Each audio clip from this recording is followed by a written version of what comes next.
Ini kisah tentang Yusuf Mansur yang selalu jualan agama untuk mengumpulkan harta duniawi. Ia mengajak umat berinvestasi, menjanjikan keuntungan dunia akhirat, tapi ujung-ujungnya mengecewakan investor.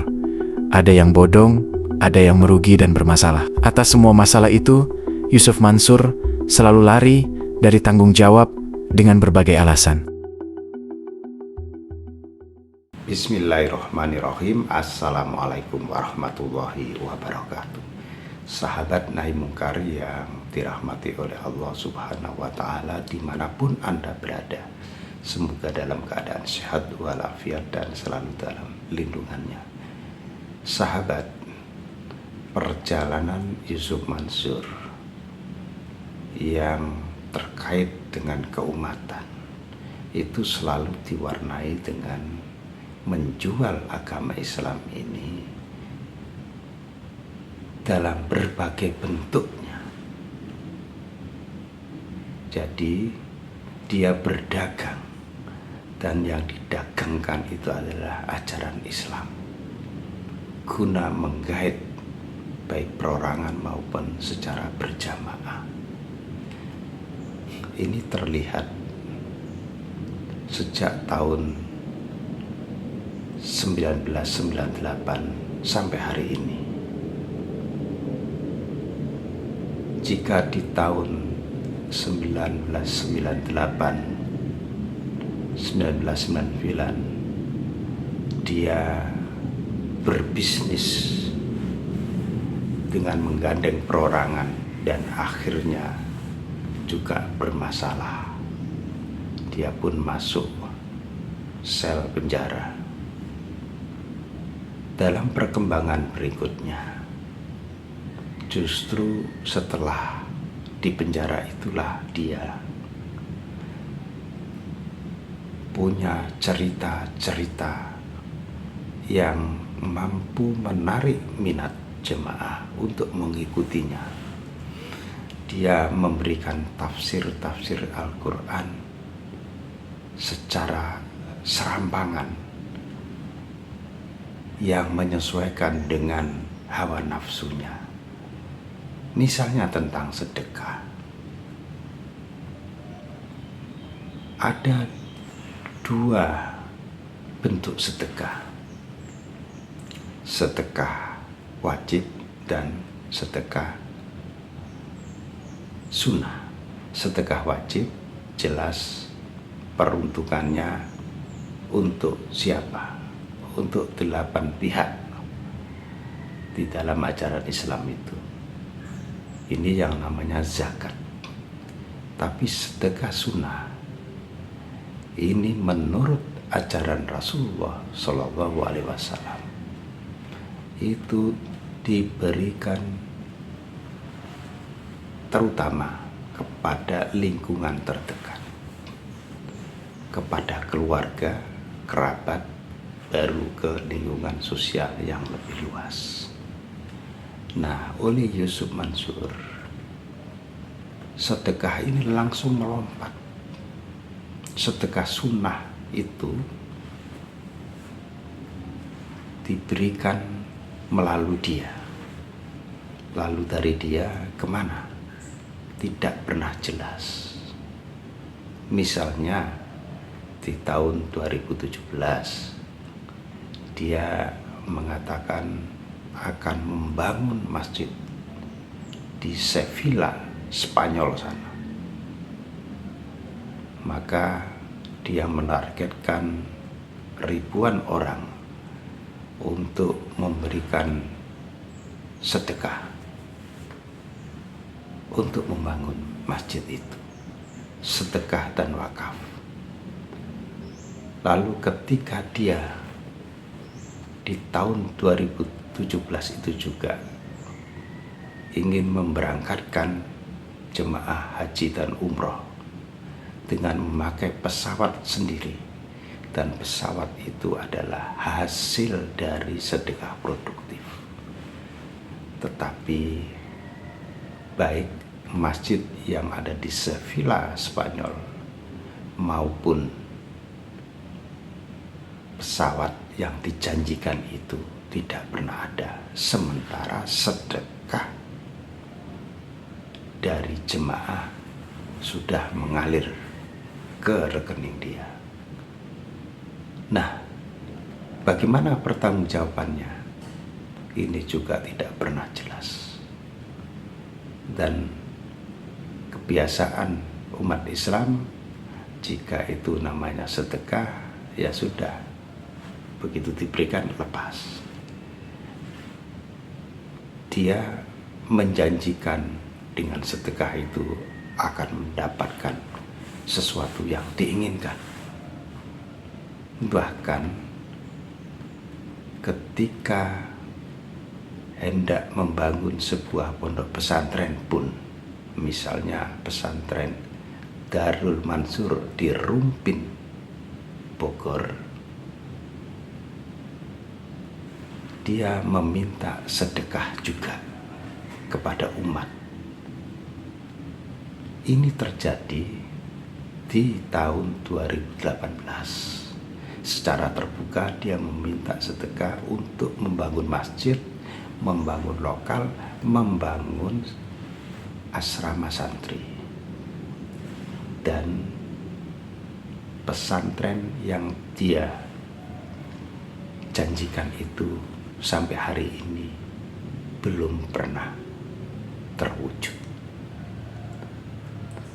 Nah, ini beda dengan investasi.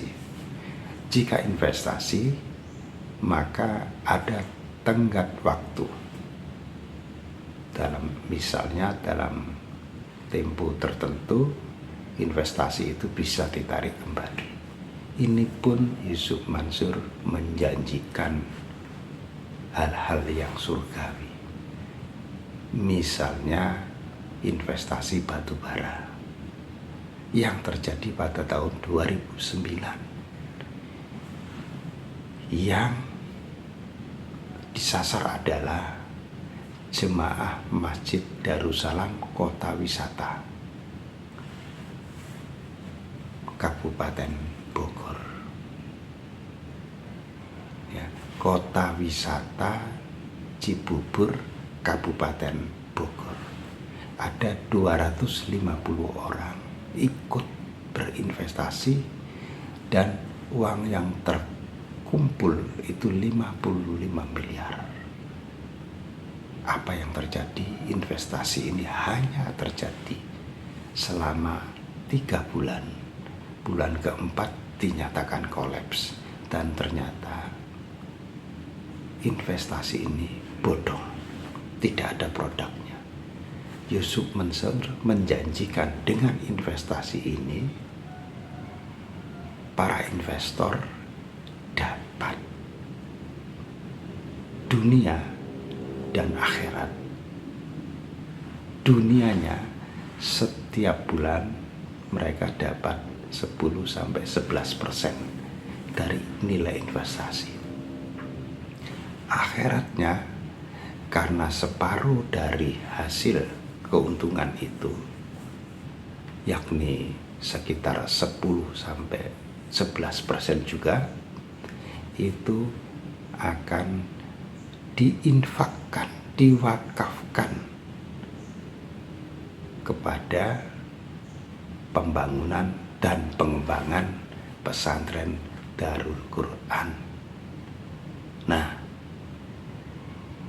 ternyata janji dari Yusuf Mansur ini tidak pernah terjadi. Yang namanya investasi, jika investasinya tidak jalan dan tidak ada keuntungan, yang ada keuntungan, Yusuf Mansur mempunyai dalih bahwa investasi ini tidak untung, dan karena itu gagal. Faktanya adalah ada PT, ya, tetapi tidak ada usahanya. Jadi secara formal PT-nya ada, tetapi produknya tidak ada. Ini jelas-jelas penipuan. Dan ini terjadi di awal tahun 2010.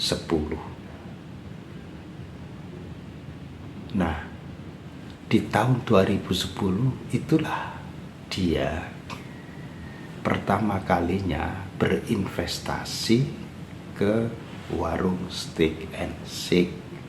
Tidak tanggung-tanggung, sekali investasi 20 gerai itu ada di tangannya. Dari mana uangnya? Dari mana uangnya? Ini yang menjadi dugaan kuat dari para investor batubara itu, bahwa dia berinvestasi di warung steak and shake antara lain dari duit batubara tersebut, selain dari proyek-proyek sedekah yang lain. Nah, kalau proyek sedekah, jadi ini harus kita bedakan. Jika seseorang telah memberikan, itu lazimnya memang sudah dilepas begitu saja. Karena urusan berikutnya adalah kepada Allah. Tetapi kalau investasi tidak bisa dilepas begitu saja. Ini muamalah, ada akadnya dan ada tanggung jawabnya. Yusuf Mansur selalu memberikan keuntungan yang berupa ukhrawi dan duniawi sekaligus. Dia tidak pernah bicara tentang keuntungan. Dari berbagai persoalan yang muncul ketika investasi itu akhirnya terjadi berbagai hal yang menyebabkan tidak jalan, Yusuf Mansur tidak mau bertanggung jawab. Dari sini sisi amanahnya tidak bisa dipegang. Lalu pertanyaannya, mengapa banyak jemaah yang ikut investasi atau proyek-proyek yang digulirkan oleh Yusuf Mansur? Pertama adalah minimnya ilmu agama. Yang kedua, mereka mempercayai bahwa Yusuf Mansur itu seorang ustadz, dan seorang ustadz lazimnya adalah diikuti apa petuah-petuahnya. Yang terjadi sebaliknya, Yusuf Mansur bukanlah seorang ustadz. Karena apa? Dia sama sekali tidak amanah. Banyak kasus yang menimpa dirinya, baik terhadap perorangan maupun secara berjamaah, jika itu melibatkan investasi atau atas nama investasi, dan ketika investasinya ini bermasalah di tengah jalan, dia selalu lari dan lari. Bagaimana pendapat Anda? Silahkan ditulis di kolom komentar. Billahi taufiq wal hidayah, waridha wal inayah. Wassalamualaikum warahmatullahi wabarakatuh.